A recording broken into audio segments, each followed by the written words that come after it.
आभार उनका कि उन्होंने इस निमंत्रण को स्वीकारा और वो आए यहाँ पर। मुलाकात और आप सबको भी हमारी शुभकामनाएं, बधाइयाँ। Give me one good reason कि खेला क्यों होगा, क्या कारण है खेला होने का। उनके परिवार के दूसरे सदस्य कुछ और बातें बोलते हैं, खेला होगा तो कोई आएगा कोई जाएगा, ये बोल रहे हैं कोई नहीं आएगा, दरवाजे बंद हैं खिड़कियां बंद हैं।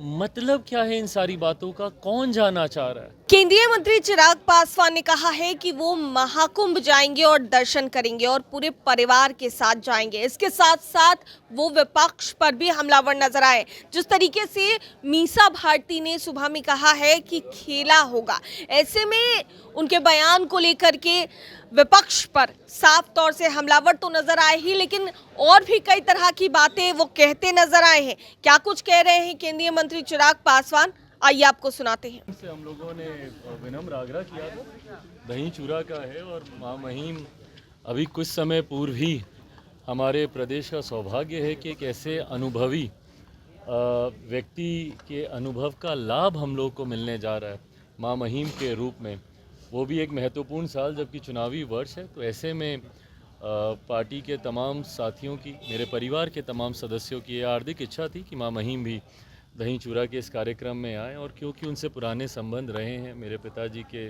समकक्ष वो रहे, साथ में दोनों ने एक ही मंत्रिमंडल में कार्य भी किया, तो उस नाते पुराने वो रिश्ते भी हैं। पर इसलिए सबकी चाहत थी, परिवार के लोगों की भी आभार उनका कि उन्होंने इस निमंत्रण को स्वीकारा और वो आए यहाँ पर।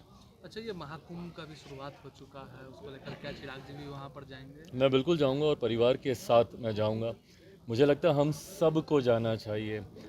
हमारी पीढ़ी आज की तारीख में, इस दौर में जो भी लोग इस धरती पर मौजूद हैं, बहुत सौभाग्यशाली हैं।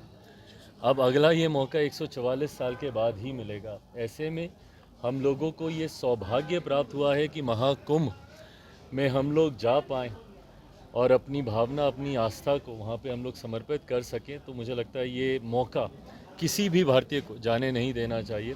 मैं मेरे परिवार के साथ अगले महीने का कार्यक्रम है, फरवरी में हम लोग जा रहे हैं, और मैं चाहता हूं कि सब लोग जाएं और आस्था की डुबकी वहां पे ज़रूर अच्छा, लगाएं। ये महाकुंभ में जिस तरीके से जो लगाया गया पर्व, उसको लेकर मौलाना शहाबुद्दीन रज़वी उन्होंने कहा है कि वक्फ बोर्ड की जमीन पर है वो महाकुंभ किया जा रहा है। देखिए, मुझे लगता है कि महाकुंभ और ये जो समय चल रहा है, ये इतना खूबसूरत है, बिना किसी विवाद में पड़े हुए। अक्सर कई लोगों का प्रयास रहता है कि जब ऐसे आयोजन हो जहाँ पे आस्था, भावनाएं इतनी ज़्यादा हावी हों, उसको किसी तरीके से उसका तिरस्कार किया जाए, भावनाओं को ठेस पहुँचाई जाए। गाहे बगाहे कई ऐसे लोग हैं जो भावनाओं को भड़काने वाले बयान देते हैं, जो भाईचारे में दरार डालने वाली बातें करते हैं। ऐसे में बिना ऐसी किसी बातों पर गौर किए हुए, बिना ऐसी किसी बातों की तरफ ध्यान दिए हुए, जिस आस्था के साथ इसका आयोजन किया जा रहा है, उस समर्पण भाव के साथ हर व्यक्ति को, हर भारतीय को वहाँ जाना चाहिए। एनडीए में सब ठीक है चिराग, क्योंकि मीसा भारती ने आज कहा है कि राजनीति जो है वो कयासों का खेल है, कुछ भी हो सकता है। हाँ, तो क्यास लगाते रहे, उसमें क्या है, वो क्यास लगाते रहे। देखिए, ये इच्छा ज़रूर है विपक्ष की, और गाहे बगाहे ये कहते रहना खेला होगा खेला होगा।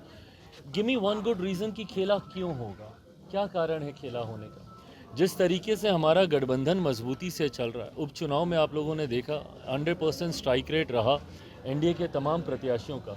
एक विनिंग कॉम्बिनेशन के तहत, एक विनिंग अलायंस के तहत पांचों दल एक साथ मजबूती से आगे बढ़ने का काम कर रहे हैं। कई लोग हैं जो कि मिर्च मसाला लगाने का प्रयास करते हैं, कई लोग हैं जो खुद को तसल्ली देने के लिए बातों को बना के एक नैरेटिव सेट करने का प्रयास करते हैं। अरे देखो दरार चल रही है, अरे देखो सब कुछ ठीक नहीं चल रहा, इन तमाम तरीके की बातें, और ये आने वाले दिनों में ये होती रहेंगी, ये लोग बनाते रहेंगे। पर हकीकत ये है, एनडीए गठबंधन एकजुट है, हर कोई एक दूसरे की ताकत है इस गठबंधन में, और इस ताकत को और मजबूत तभी होगा जब ये पांचों उंगलियां मुट्ठी बांधकर एक साथ रहेंगी, जो हम सब हैं। और इसी का परिणाम आप देखिएगा बिहार में विधानसभा के चुनाव में देखने को मिलेगा। एक बड़ी जीत के साथ एनडीए बिहार में सरकार बनाएगी। चिराग जी, तेज प्रताप यादव ने कहा है कि 10 नंबर में अब नीतीश जी को घुसने नहीं देंगे। क्यों कह रहे हैं ये? उनके परिवार के दूसरे सदस्य कुछ और बातें बोलते हैं, खेला होगा तो कोई आएगा कोई जाएगा, ये बोल रहे हैं कोई नहीं आएगा, दरवाजे बंद हैं खिड़कियां बंद हैं। मतलब क्या है इन सारी बातों का, कौन जाना चाह रहा है? कौन है जो कि वहाँ पे जाना चाह रहा है? ऑन द कॉन्ट्ररी आप देखिएगा चुनाव आते आते तक वहाँ के कई दल इस तरफ आएंगे और कई दल वहाँ के जो उनसे अलग होकर चुनाव लड़ेंगे। मैं कांग्रेस का मैं जिक्र कर रहा हूँ। जिस तरीके से इंडिया अलायंस के स्वाहा की घोषणा खुद राजद के नेता और कांग्रेस के नेताओं ने ही कर दी है राष्ट्रीय स्तर पर, ऐसे में क्या बिहार में ये गठबंधन चलेगा?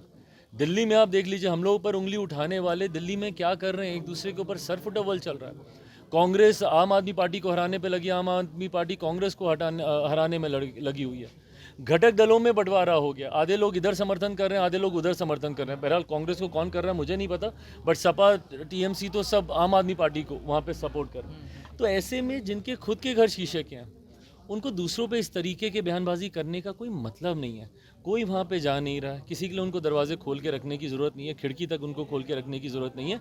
हम लोग यहाँ पे मजबूत हैं। हाँ, अपने खिड़की दरवाजे बंद करके ज़रूर रखें, कहीं वहाँ के लोग इधर ना आ यानी जाएं। कि आप कह रहे हैं भगदड़ मचेगी चुनाव से पहले? मैं कोई ऐसी बात नहीं कर रहा, मैं बस इतना बोल रहा हूँ स्वाभाविक इन्होंने खुद ही स्वाहा किया इंडिया अलायंस को।